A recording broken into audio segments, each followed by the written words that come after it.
Assalamualaikum warahmatullahi wabarakatuh. Waalaikumsalam warahmatullahi wabarakatuh.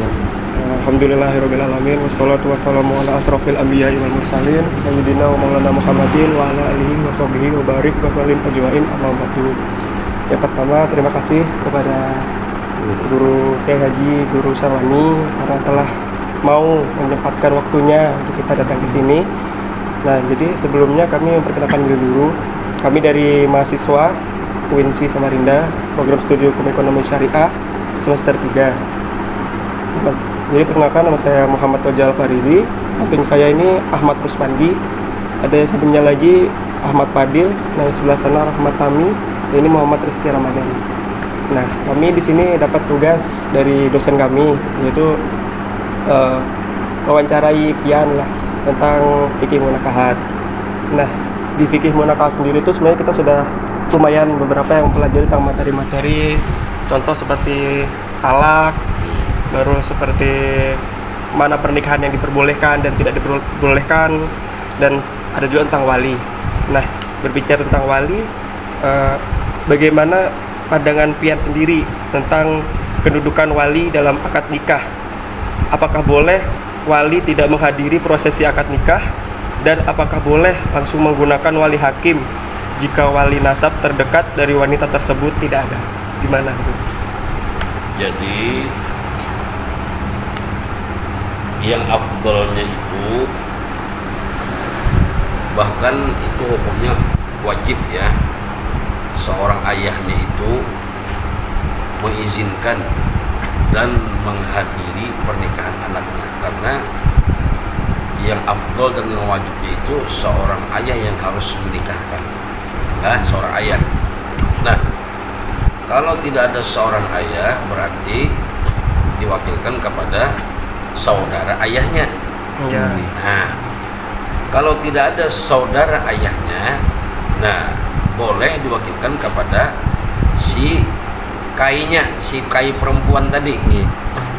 Kalau juga memang tidak ada yang menghadiri waktu itu, kalaunya ada umpamanya sepupu ayahnya lah, sepupu ayahnya yang menikahkan. Kalau memang nggak ada juga, kalau dia ada punya saudara laki-laki, maka saudara laki-lakinya itulah yang menikahkan lah. Nah, kalau juga memang tidak ada keturunan daripada nasab laki-lakinya nggak ada lah, nah maulah tuh si perempuan tadi berwali hakim kepada si imam yang menikahkan. Itu seperti itu. Secara hukumnya itu seperti itu. Tapi kalau di dalam kasus ini berarti haram hukumnya ya? Kalau masih ada walinya misalkan. Nah, bukan. Jadi kalau seandainya umpamanya diizinkan, ini kan kata-kata izin. Diizinkan dia untuk menikah, nah boleh. Tapi kalau tidak ada izin, dia diam-diam tanpa ada pemberitahuan sama sekali, maka dia dihukumkan boleh dia nikah tapi tidak di tempat dia bermukim. Ya, umpamanya dia di sini diam-diam, dia lalu menikahnya di daerah Banjarmasin atau Balikpapan, umpamanya di Samarinda, ya kan? Tapi dengan satu syarat juga. Itu kalau dari Samarinda Balikpapan itu berapa kilo itu? 40 lebih. Ya 90-an lah. Nah, tapi dengan syarat dia tidak diizinkan. Sedangkan dia sudah usianya si perempuan ini sudah menjelang 20 ke atas. Tapi dia tidak diizinkan untuk menikah. Bolehlah dia mencari wali hakim. Itu sah. Paham? Akan tetapi dengan syarat tadi dia dilarang untuk menikah, tidak kehendak orang-orang keluarganya, tapi dia jatuh cinta dengan pasangannya. Nah, karena dia dilarang, bolehlah dia mencari wali hakim dengan usia catatan 18 tahun ke atas. Nah, paham? Oke. Pertanyaan selanjutnya, Guru, bagaimana pandangan pian nih, orang yang kawin lari, apakah boleh memakai penghulu liar gitu Guru. Nah, kalau lihatnya nikah siri lah Iya. ya. Iya, iya, iya. Nah itu kayak apa pendapat pian Guru? Itu status perempuan itu janda atau bujang. Itu dulu. Amunnya bujang Guru. Nah, kalau nya bujang, dia kawin lari, Iya. ya kan? Berarti dia tidak disetujui oleh keluarganya. Nah, itu pun juga ada syarat. Boleh dia kawin lari, lah, karena dia punya masih ada orang tua atau keluarga pihak bapaknya, lah, Iya. bahasa orang banyak itu di sanak abahnya sanak. lagi.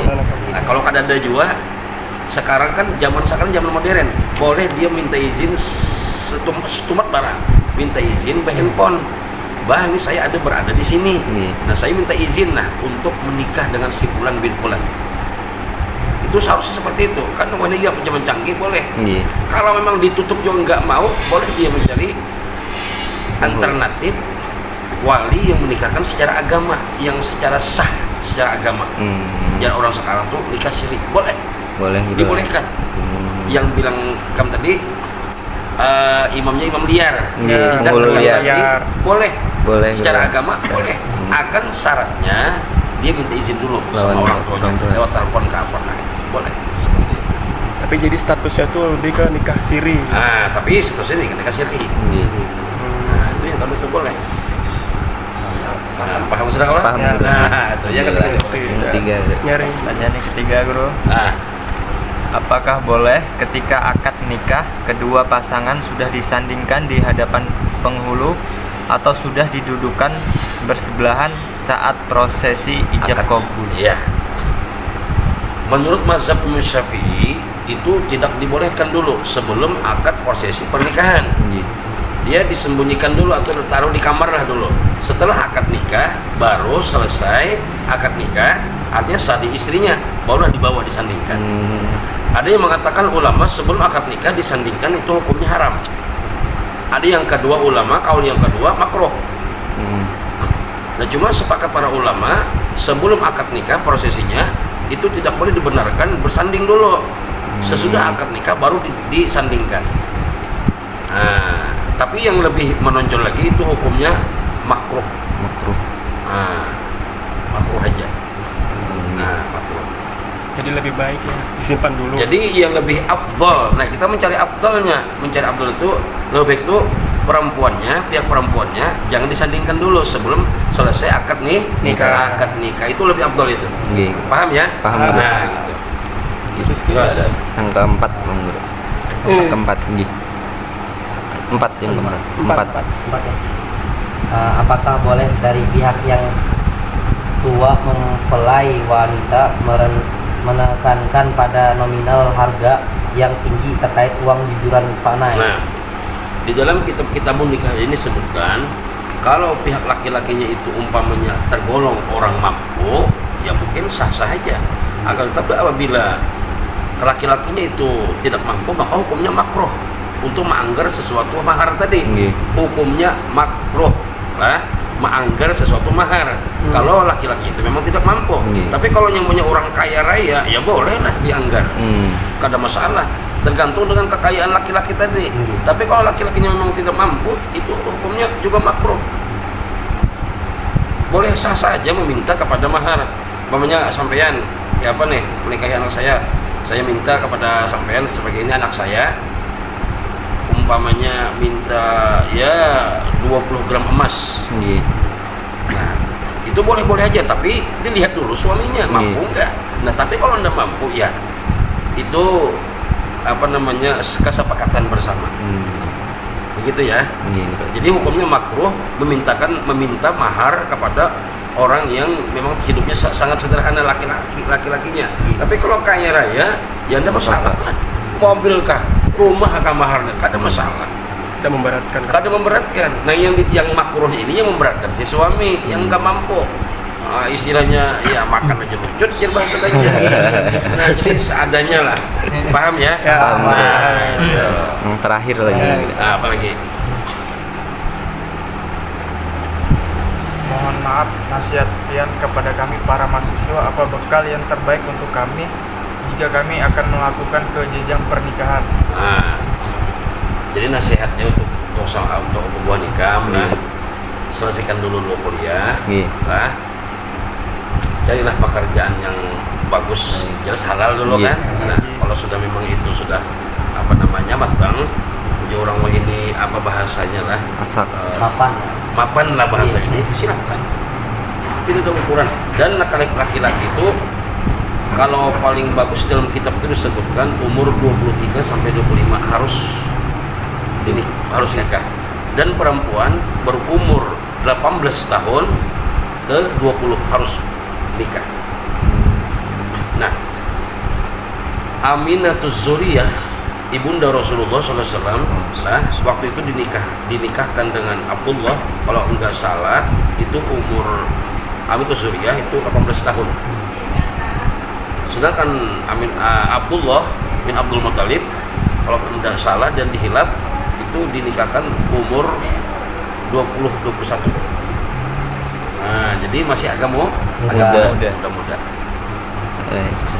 Dan seorang ayah kalau ada perempuan, dia punya perempuan wanita yang perawan, itu umur 18 tahun harus sudah bapaknya mencarikan suami. Kenapa? Karena maklumlah perempuan itu kalau sudah bujang, apalagi dia berjalan-jalan kemana-mana tanpa ada murid, tanpa ada saudaranya, maka itu sangat mengkhawatirkan. Dan hukumnya haram tanpa murid. Murid itu maksudnya bapaknya kah, saudara ayahnya kah, atau dingsanaknya kah yang mengawani berjalan. Apalagi seorang istri. Kalau sudah seorang istri jadi suami istri, itu tidak boleh berjalan sampai keluar dari rumah kurang lebih 1 kilo. Itu harus ditemani oleh suaminya. Walaupun dia ke pasar sekalipun. Kalau tidak bisa, dia minta izin. Tidak boleh. Apalagi meninggal sampai 2-3-4 kilo. Apalagi dari Sampaja ke pasar pagi itu mungkin sekitar 5 kiloan. Nah, terus izin suaminya. Dia nggak izin, hukumnya haram tanpa muhrim. Nggak boleh, dia keluar sendiri. Itu hukum Islam. Paham ya? Nah yang terakhir Dari yang jadi yang terakhir nasihat dulu sama kalian, nah, selesaikan dulu kuliah dulu. Jangan berpikiran untuk kawin dulu ya. Artinya kawin itu tidak mudah. Artinya kalau urusan nyaman, tapi memikirkan biaya rumah tangga kayak apa dulu, tanggung jawabnya tadi. Jadi boleh aja kamu, dan masalah tidak yang melanggar itu sunnah Rasul. Tapi pikirkanlah dulu, ya kan? Pikirkan dulu masalah perekonomian kita, itu paling utama dulu. Nah, yang kedua masalah agama. Jadi agama itu nomor 1. Sudah agama kita nomor 1, kemudian perekonomian harus distabilkan. Tidak boleh tidak. Ujar bahasa Arabnya kasihan lah orang. Makan apa ya orang Banjar aja lah ya. Aduh. Itu nomor guru sih aja. Menyimpan gua. Nomor kakak yang itu yang admin. Masih amin gitu asinya mah atau jadwal. Iya. Jadi boleh aja langsung aku pandai minta saran. Boleh juga ada masalah guru aja pada masalah. Boleh aja disimpan nomor guru. Guru nih ulun boleh aja mengirim sahabat bertakun apakah ini guru jawab di WA. Oh iya. Atau di bicik apa namanya itu? VN. Nah, boleh. Jadi kan pada Yuyo kayak kan ujuk-ujuk ke sini. Silaturahim Jepang di sini Allah. Alhamdulillah. Terima kasih banyak guru. Siap. Terima kasih banyak ibaratnya kan. Aman mungkin bagi waktu walaupun kita lagi kesibukan. Aman. Ada masalah. Ya, tutup aja. Jadi fotonya kitabnya kita menikah. Kita menikah.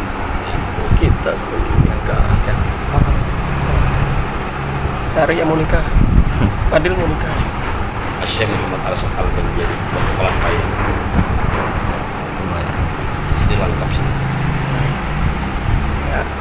Baik, kita tutup acara ini. Wassalamualaikum warahmatullahi wabarakatuh. Waalaikumsalam warahmatullahi wabarakatuh. Guru minta doanya. Itu aja.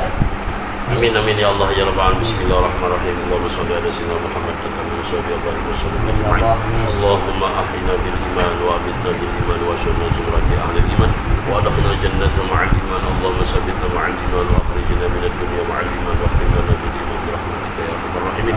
Rabbana hab lana min azwajina wa dhurriyyatina qurrata a'yun waj'alna lil muttaqina imama. Rabbana atina fid dunya hasanatan wa fil akhirati hasanatan wa qina adzaban nar. Wa sallallahu ala sayyidina Muhammad. Alhamdulillah. Allahumma shalli ala sayyidina Muhammad. Allahumma shalli ala sayyidina Muhammad.